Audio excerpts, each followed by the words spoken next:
Smoke drifts from cooking pots, from villages destroyed by fire, from cities.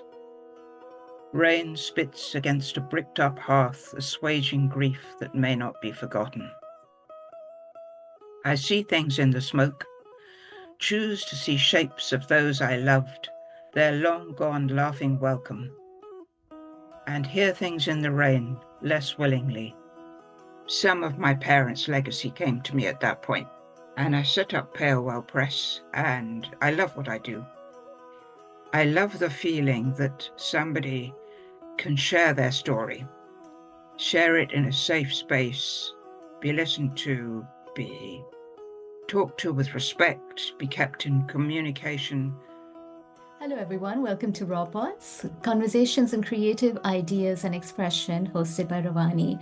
I'm really excited today because it's the first of our podcast recordings and events that we're hosting for our series called Rivers of Resilience that will run alongside other episodes in season 4 of RawPods. And Rivers of Resilience is basically a series that is going to focus on people of incredible strength and people supporting others of incredible strength, those impacted by conflict, those impacted by difficult migrations, and those impacted by the displacement and the rapid and the difficulties that the world of today is facing. It's really important to be able to share their stories, as well as the stories and perspectives of people working actively to help them in the creative space and otherwise. And today we have a very special guest whose work I admire incredibly, and also somebody who's very close to my heart for the wonderful person she is, Camilla Reeve. Camilla is the founder of Palewell Press, which she runs. Palewell Press is a setup that focuses on, publishing human rights related content, and particularly on sharing content and poetry from those whose stories deserve to be heard and who may not otherwise find the kind of platform where they can speak and express themselves authentically. So, really very excited to be here today, Camilla. I'm very grateful for your time. I'm going to hand over to you and request you to introduce yourself and your work. Neighbor, thank you so much, and greetings to Monia and Saba. It's wonderful to do this. I've not done a podcast before, so if I'm a little on edge, please bear with me. I am Camilla Reeve, born a long, long while ago in Battersea. And so basically a Londoner from a family which had people from all over the world. In particular, my mother's family, who came from Eastern Europe, and many of them were refugees. Some died during the Holocaust. My father's family came from many different places, but they had lived in relative safety, and they had become socialists because of their concern for what was happening around them rather than what happened to them personally. And in particular, his family saw what happened during the Irish potato famine when many, many people died of starvation because the potato harvest failed. There wasn't really enough of a response from the government. This is often the case with famine. His family tried to help, but it was very difficult, and a lot of people migrated as a result of that. So in different parts of the world, they brought together this strong socialist focus on the welfare of migrants. And I guess I grew up in a house where this was a subject that was always being talked about. We had missionaries and nurses and explorers and politicians coming in and out, talking to my parents about projects. And I think they always assumed I would do something to do with that, and I didn't. I trained as a social worker, but I found it very, very distressing not being able to help people enough. And I ended up going into computers, and people probably thought, why? But I never stopped writing. And when I retired from computers, I decided to put all this together and publish books about human rights. If you like, some of my parents' legacy came to me at that point. and I set up Palewell Press, and I love what I do. I love the feeling that somebody can share their story, share it in a safe space, be listened to, be talked to with respect, be kept in communication. It's really important when you're dealing with people who are refugees that you don't just wander off and not get back to them. Every message has to have an answer, prompt answer. And very often they have problems that they brought with them. They have distress or mental health issues or family problems, and the book project may suddenly go on hold, but it will pick itself up again. So that's, I guess, who I am. And I write poetry and I write novels. Not published really as a novelist, but as a poet, yes. And I love books. My house is just heaving with books. And I particularly like printed books, but also ebooks and audio and so on. I guess that's me, really. That is incredible. I love that. I love how you've taken a family history of having experienced the trauma of displacement and conflict and taken that into purpose of life in so many ways and combined it with your love for books and started giving people a platform for that. I'm going to ask you a little bit more about this, and perhaps there are two connected questions that I'm going to ask. And the first is, it's very common and it's quite understandable that people who are severely traumatized or who are carrying that family history of very difficult trauma often find it hard to deal with it, right? But it takes a lot of resilience to be able to overcome that and turn something so difficult into a force for such great good. So I think my question would be, how did that, how did you cross that bridge and come to that? And I do appreciate that your family support had a huge role to play, but nonetheless, I think it's always a very personal journey too. Yes, I think, like a lot of people, Mm. I would say a lot of women, I've had times when I felt no one was listening.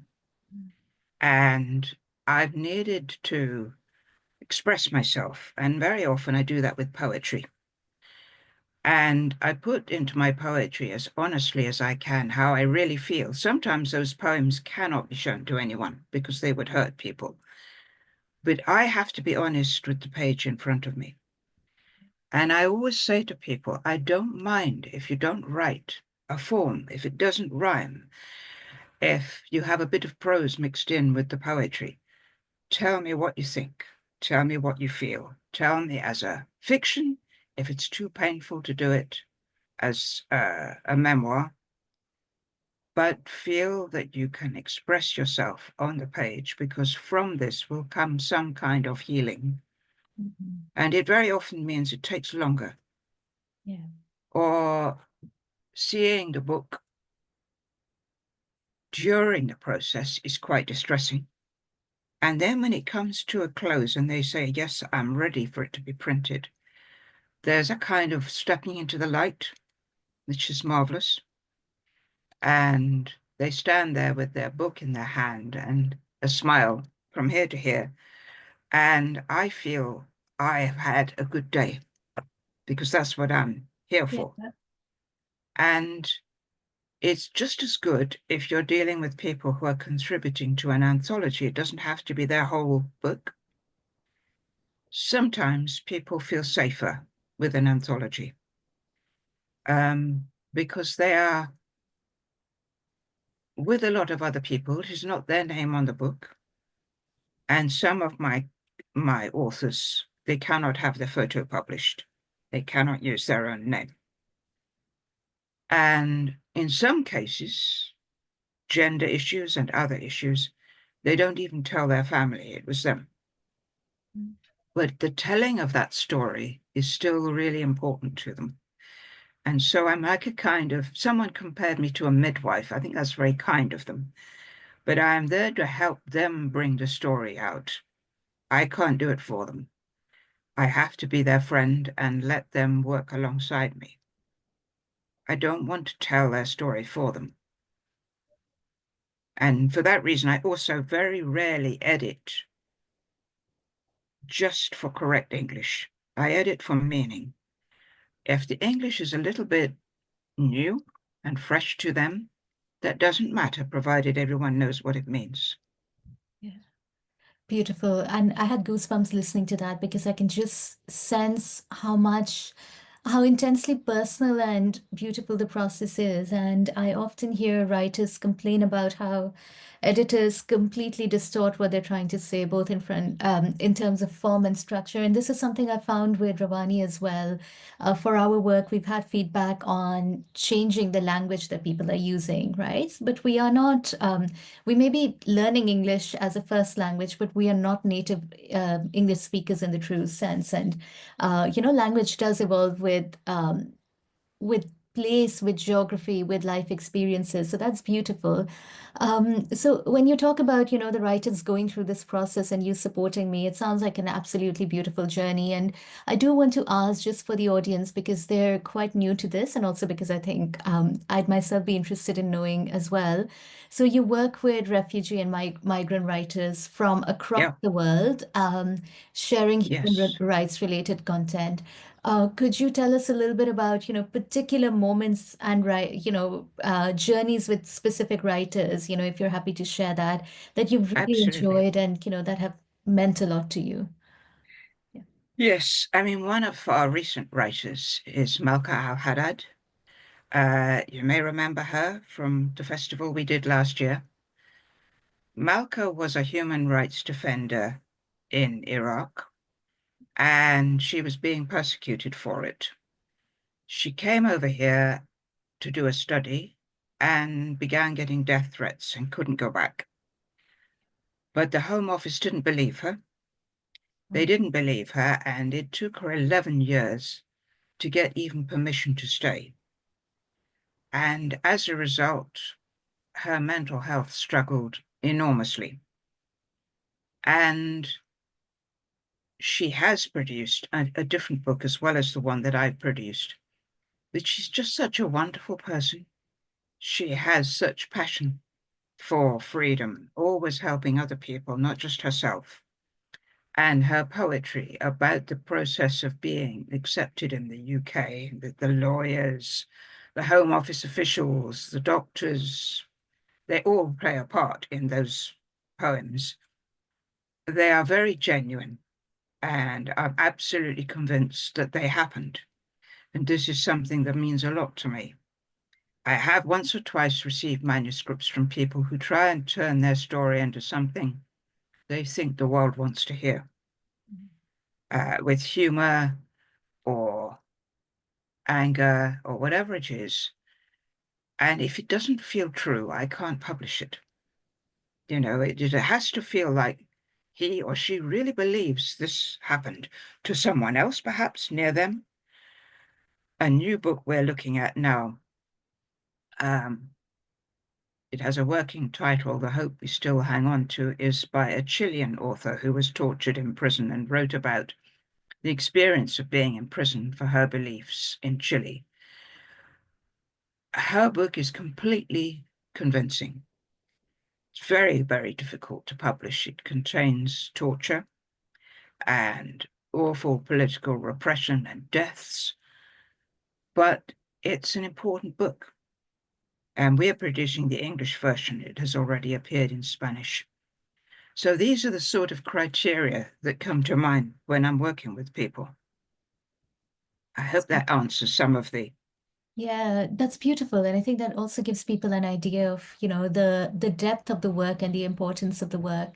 I do want to ask, how did you arrive at your process for, working with people in such a way? And we know that in most traditional publishing, there is a lot of pressure to sound a certain way, right? To write a certain way, and there's a lot of Mhm. editing. And naturally, when you're working as an independent publisher, I imagine that a good amount of that pressure, just from the industry, even if it's quite indirect, would exist, right? Because that is what people are asking for, because people ask for the known and comfortable at the end of Mm. the day. But you have been working with a number of writers for many years and doing a wonderful job in preserving that authenticity. And taking a stand for your own style of publishing, right? Which is really very important. And it's very powerful poetry as well. We'd love to hear some of it during the course of the conversation. But just for now, I'd love to hear, how did you come to an understanding and, arrival at the process and, stay strong with that? Well, it began with the first book that I had published by an external publisher. I won't say who it was. It was not a comfortable process. I didn't feel my interest in the book was really reflected in what was produced. Changes were made without checking with me. There was almost no interaction. And when I began this, and my husband was still alive at the point, he said, I know what you're trying to do, Cam. You want to let them have the experience you wished you had and didn't get. And I said, yes, I think that's true. I really want this to be a conversation. People send me something. If I think it's possible, we have a further discussion. And sometimes we say, no, it's not going to work. And sometimes we proceed. Generally, we proceed at that point.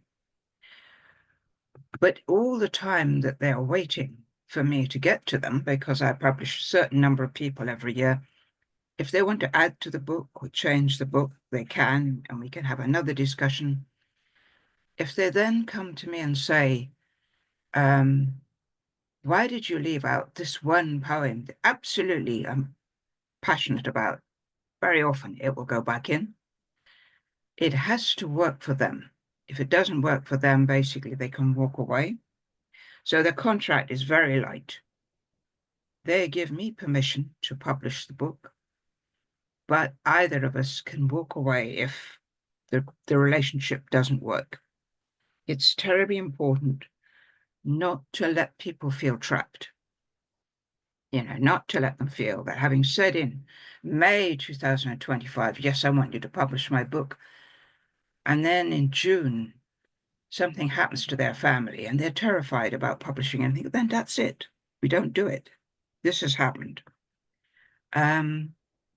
Sometimes it delays things, and I get all the books happening at the same time, and that can be a bit scary. Last year, I actually produced 11 books, which was not intentional because of those sorts of issues. The last one from the previous year, and then a couple of books at the end of the year for human rights reasons, had to happen when they happened, even though they were completely new. So it's a very bumpy ride as a publisher, but you know that you're doing the right thing, and you know that your authors value it. Not very much money in it, unfortunately, but I don't think anyone's really worried about that. I think the most important thing is the story. That's beautifully said. And I think that is ultimately what honest poetry and writing is about, right? Historically as well, most of the best poets and writers that we read were not necessarily making money for their work, but they were writing from their heart, and it's enriching for the soul in a way that money cannot be. And I Yeah. think what you've described is just so beautiful, keeping that independence and purity in that. And so I'm going to ask related questions. So in terms of the creative process and output, how do you see that impacting the journey of somebody who's been dealing with a difficult time, somebody who's dealt with conflict, displacement, and who's not been heard, right? What do you see them transform during the process of being able to tell the story, going through it, and then, overcoming it, overcoming the Yes, barriers to speaking? there are, if you like, a number of steps.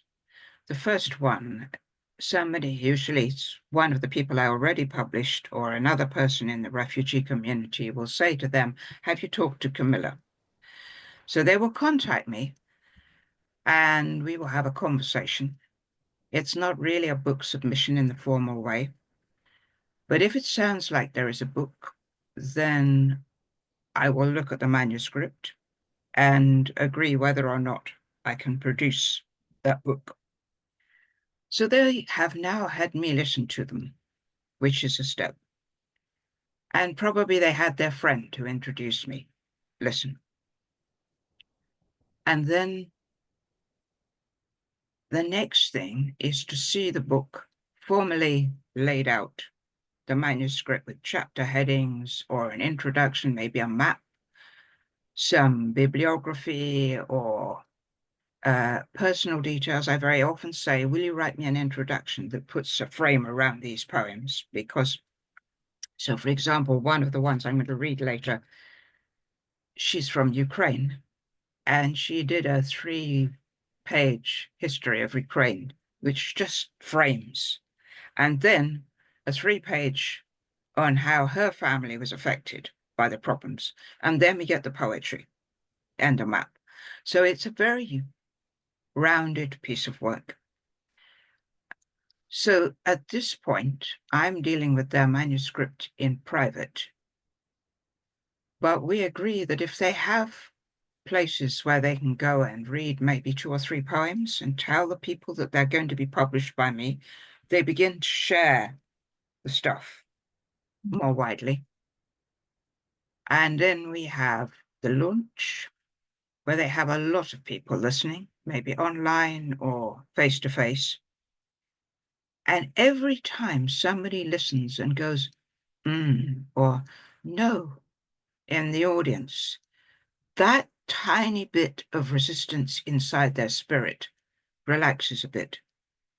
And they feel like you would if you went home to your mother with a sore knee because you'd fallen over and you say, Mommy, my knee is hurting. And you have a cry because you got your mother there at that moment. You didn't cry when you fell down. And she pats you and she says, you're being very brave. And you get up and you walk away because we all need that connection. And one of the awful things that happens to a refugee is losing most of the people with whom they related, having to make new relationships, learn new landscapes. What does Walthamstow High Street look like rather than somewhere in Damascus? All this is new, and the brain and the spirit are trying to catch up. And the production of a book or a piece of a book helps. One of our loveliest books is called The World is for Everyone. And these were all young women in Nottingham from all over the world who had been put in Nottingham by the Home Office because that's where they had to go when they were refugees and asylum seekers. And the book contains things they've written and recipes from the homes that they left behind and their photographs. I was astonished that they wanted their photographs in there, but they did. And it's a fabulous book. And each of them was so excited to be doing this with the others in their group. It was a kind of group endeavor. So there are lots of ways in which we find ourselves making those new connections. And that is what the book is supposed to do. It's supposed to give you a new community, if you like. Beautiful. I think that's just so powerful what you've said over there. And it really, really sounds like every piece of work that you're producing is quite individual, right? And a piece of art in a very unique way in its own right. Yeah. And having heard the poetry of, the poets you work with and the diversity and also the power of the work that they're producing, it's just incredible. So it's lovely to hear. And it's lovely to know about the part where it's helping people feel less alone and more heard. I'd also love to know when a refugee goes out into the public and shares their work and their experience with others, how do you feel that lands? And, how do you feel the response to that is? Well, I think it teaches people. Most of us who are interested in these things have a kind heart and we want to help. But it's very easy to allow the words a refugee, an asylum seeker, a migrant, to create a kind of blurred picture in your head of, yeah, I know what happened. And you don't, because everyone's story is completely unique, like in the work that you produce. You realize that not only are the things happening to somebody, maybe they're being pushed out of their home for religious reasons or whatever, but there is an inner life, the things that you don't even say to those around you while this is happening. The old man who refuses to leave and his family are begging him to go, but he won't go. They have the anger and sadness inside them. They can't get him to come with them. those inner dialogues are just as important. So when people hear the books which I produce, I think they realize how unique and special each human being is and how their story is part of them. And it's a treasure as well as a pain. Um, you see the most extraordinary things in the latest book, which I'm producing, called So Many Unavoidable Journeys. One of the writers has been scarred by torture in prison, which chooses to have a tattoo because it's her choice and she will say when it happens and not the torturer. It's an extraordinary piece of writing. And we really do need to reflect on not just that how unique people are, but because they're unique, they are irreplaceable. Every single person's rights are important. It's not just my rights and your rights, or someone from Syria. It might be someone in Sierra Leone or Ukraine or Ireland. There needs to be more respect for human rights. And one of the things that troubles me greatly is how the word, but we're in a war situation now, is made to cover governments and other people doing indescribably horrible things, saying it's okay because there's a conflict going on. Now, we wouldn't do this sort of thing normally, but I find that gross in the extreme, but it happens an awful lot. You're absolutely right. It's extremely heartbreaking that when political decisions and policy become so dehumanized, and they dehumanize people so much that it doesn't matter, they're not even a statistic anymore, right? What is Yeah, happening? There is an interest to protect. And now we have, certain well, let's just say certain political parties that are very unfriendly to migrants winning in different areas, and that narrative is winning as well. Because when you other people, when you other a group of people, then you stop seeing them as human, right? yeah. And what you've said is so important, that everybody has like, not just everybody has a story, everybody has a right to the same things, and everybody Mm. is important. It doesn't matter where you're from. But I do want to ask, and you did mention a little bit earlier as well, that as a woman, your road is often lonely. And I also think that as a truth speaker, particularly in today's world, it is a lonely road because so many people are drunk on convenience, right? It's just so convenient to go with the popular narrative, to look away from difficult things. And a lot of people are consumed by fear as well, right? So how do you counter that, and how do you keep yourself clear of that mindset and just remain so focused on the importance of the work that you're doing, that all that noise doesn't matter? It's very difficult. I don't know enough to come down on either side of what happened. There are government actions and terrorist actions and all sorts of horrible things happening, but the human beings are precious. They mustn't be spoken of as monsters. And I think it hard work sometimes not to come out and bang the drum for this side or that side because it sounds, you know, but to try and speak the truth that I've been given and shared rather than thinking I have to have an opinion about everything and people must listen to me because look how big I am. I have been entrusted with particular stories and I try and be honest with them and share them rather than trying to generalize about everything that's out there. Yeah, and I see what you mean completely, because at the end of the day, it's governments and political interests that are driving conflicts. But on both sides of any war, yes, there are horrible actions taking place, and oftentimes there is one party that may be abusing the system. But at the end of the day, during a war and during a conflict, when it comes down to civilians, it's normal people who suffer at the end of the Yeah, day, right? And they have like you said, the same right to a normal life as everybody else, and they are impacted in the exact same way. Everybody hurts in the same way. And when you shared a lot, when you've been talking over the last, since we started, I have been wondering, and having worked in a very small capacity with people who've had experience being refugees, and I know that you've done so much work in this space. I do want to ask, how do you deal with it's very delicate when you're dealing with people who are carrying so much trauma, right? Because it's not an ordinary amount of pain that they're carrying. Mm. They have seen unimaginable horrors, and Yeah. sometimes you see that, come out as extreme sensitivity or disconnect or, a facade of bravery. But you know that, it's very difficult to navigate that. And also you're, working with them to share very delicate, very sensitive details that, of what they've been through. So what is, how do you navigate that?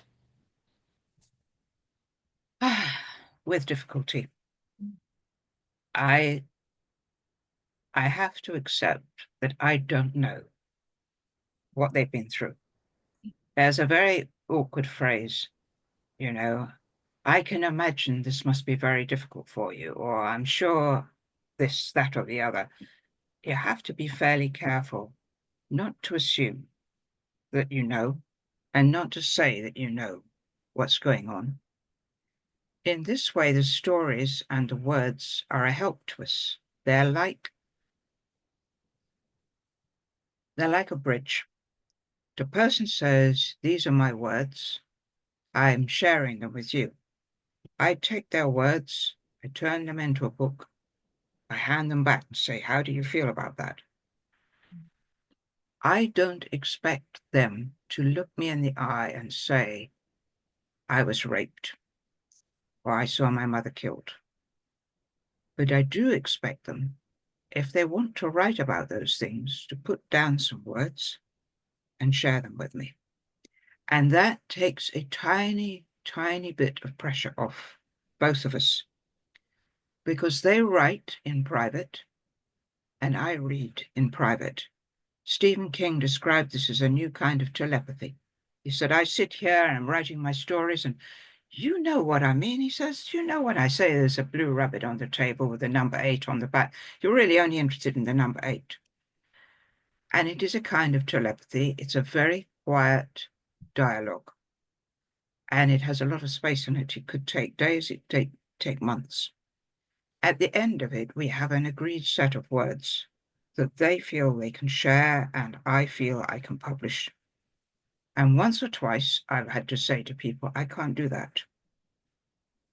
In one case where the book was entirely about child abuse, I didn't feel able to publish it, and I still regret that to this day.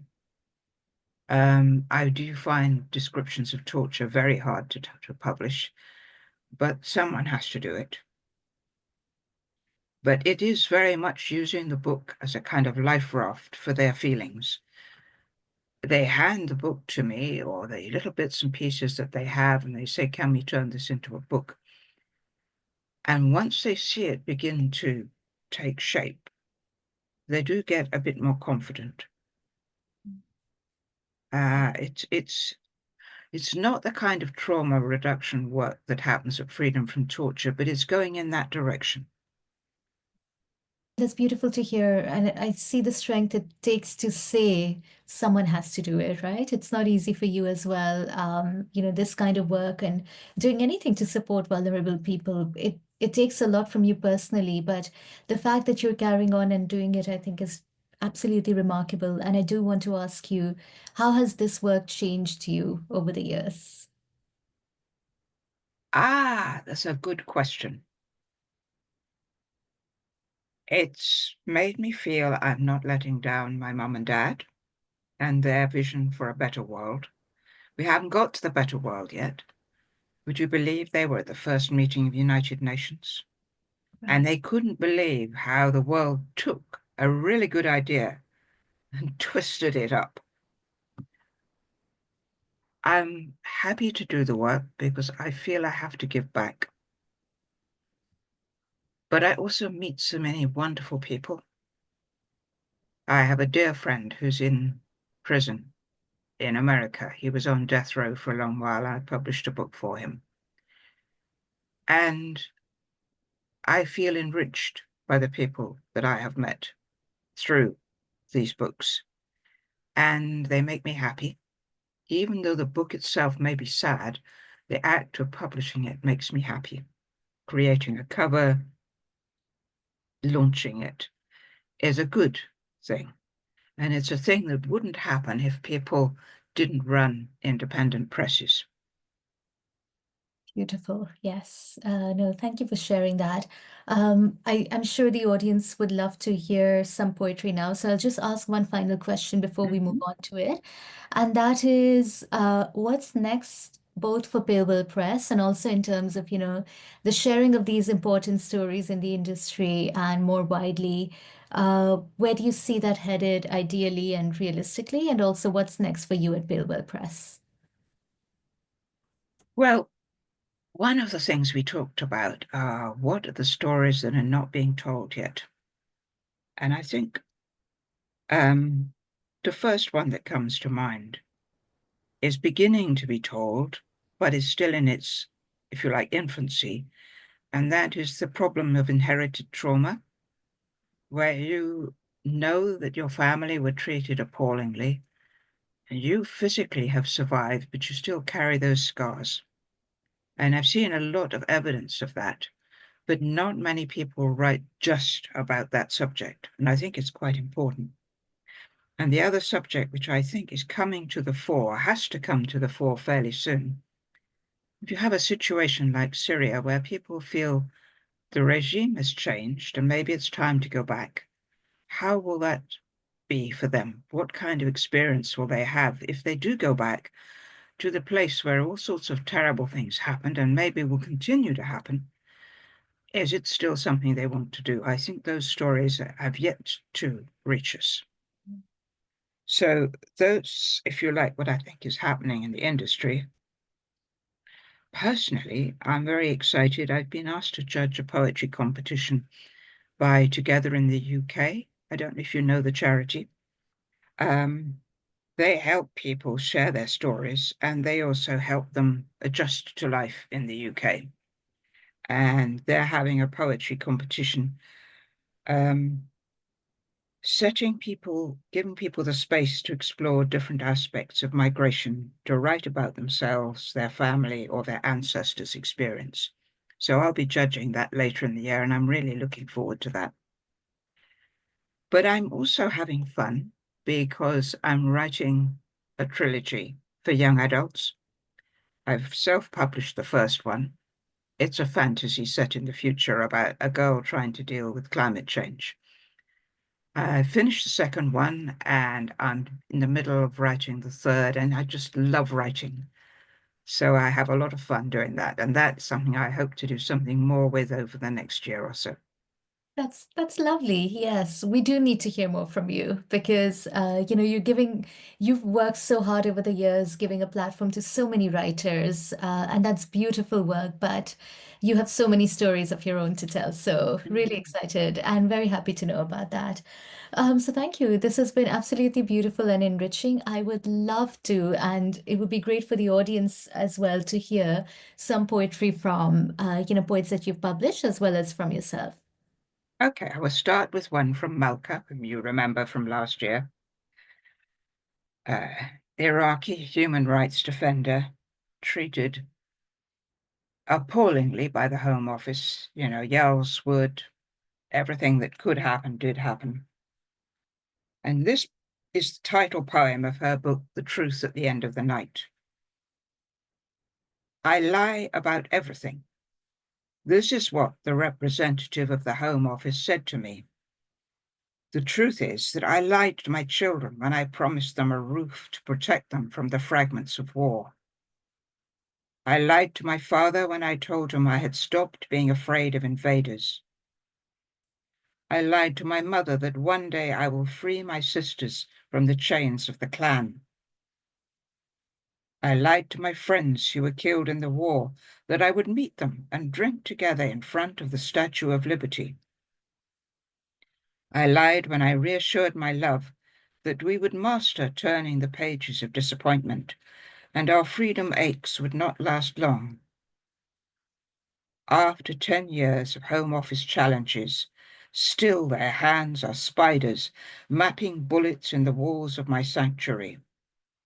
It seems that I've lied more than politicians do, and lie more than Boris Johnson, and lie more than warlords. It seems everything in my life is a lie, except what I write here. It's a fabulous poem. That, if I'd read nothing else, that would have made me publisher. And this is quite different. This is Inside the Blue House, and it's by Sonia Yarema, who is the Ukraine, and she is a second-generation refugee.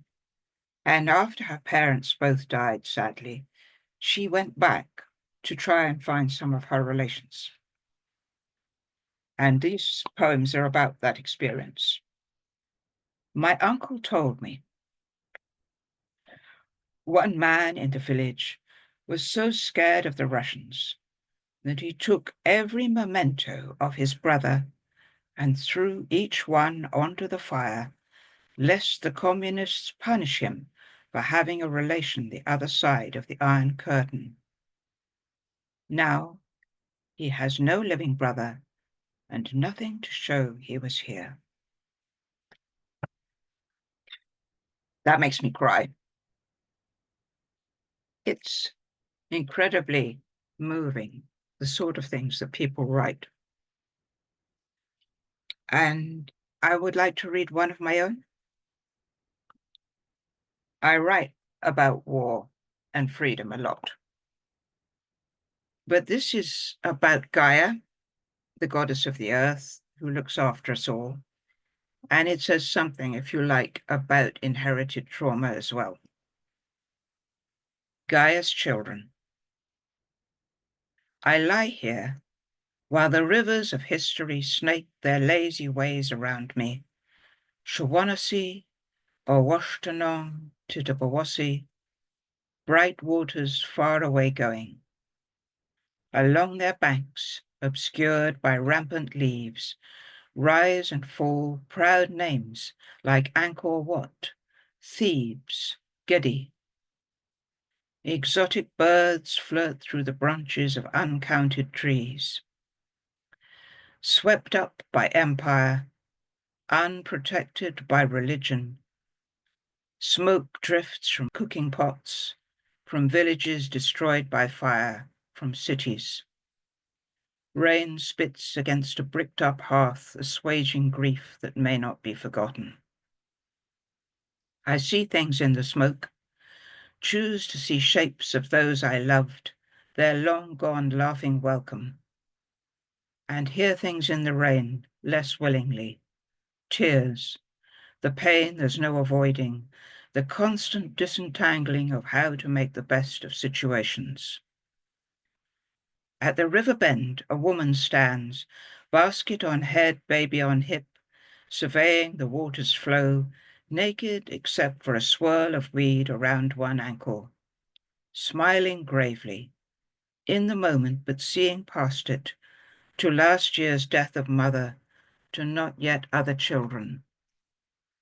Millions of years have rounded my hillsides, contoured my valleys, given me what I dreamed of, descendants, fulfillment, pain to go with them.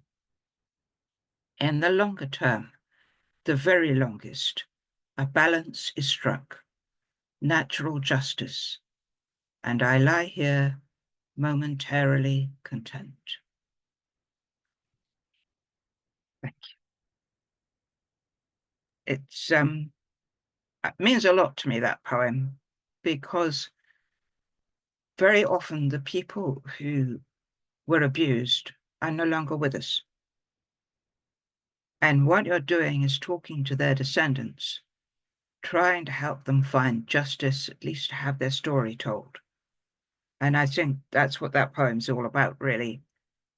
We're all somebody's descendant, and some people's story have been hidden, swept under the carpet, and we need to bring them out into the light. That's absolutely, absolutely beautiful. Really enjoyed that. Your poem, it was very heartfelt, as well as, the other two poems that you shared, those experiences. Like you said, they're all so different, but they're all so important, and people need to know Mm. that. So really, really enjoyed that. What's one poem that really touched your soul in all your years of publishing? It's very, very difficult to answer that because my mind instantly fills with the writings of many, many different people. There were some extremely moving poems in a book I published for exiled writers. They've been looking after people in conflict zones for 20 years. And many of those poems are very moving. But if I could just fetch one book from the shelf, I will read you something and you'll see what I mean. Yes, I've got this. I won't say this is the only poem, but I really loved it. This is by a young woman writing in Iraq as part of the Tahrir Square demonstrations. Her name is Sama Hussein. She had several poems in this anthology, but this is the one I like at the end. But she's saying, let's get rid of war, let's just have a nice life, everyone together. A new map of geometry. One day I will stand here with free-flowing hair covering the homeland, with soft woven willow bracelets and warm songs coming from my lips. Lying on his chest, I will not fulfill his prophecy to become the next martyr. I will have a lot of wings to eat and a jingling anklet to shake the arrogance of birds. I will not carry a banner and protest. I'd rather carry a rose and perfume. And I like that because I think we have to reinvent the world. We're never going to win if we stay fighting. We somehow need a way to get back to acknowledging the pain that's been caused and then rebuilding peace. So, Moni, I think that's probably my choice out of many, many beautiful poems. That is so beautiful. It speaks of so much resilience in a very difficult time. But yeah, you can just see the strength in that, right? Because you're not accepting the system. You're standing up against injustice, but you're not accepting defeat either. It speaks to the strength of the human spirit. Really enjoy that. And I think that's a wonderful way of closing our podcast. Thank you for being here, Camilla. It's an absolute pleasure listening to you, hearing about the work that you're doing, the more personal journey behind it as well, and hearing some of the poetry. So thank you for being here. Thank you very, very much for asking me. And thank you, Monia, for being here to listen. It's easier to speak when there are people in the audience. Thank you for sharing and thank you for doing what you do. Honestly, it's so important. And I'm sure your parents and your grandparents would be very proud of you. Thank you. That's really nice of you.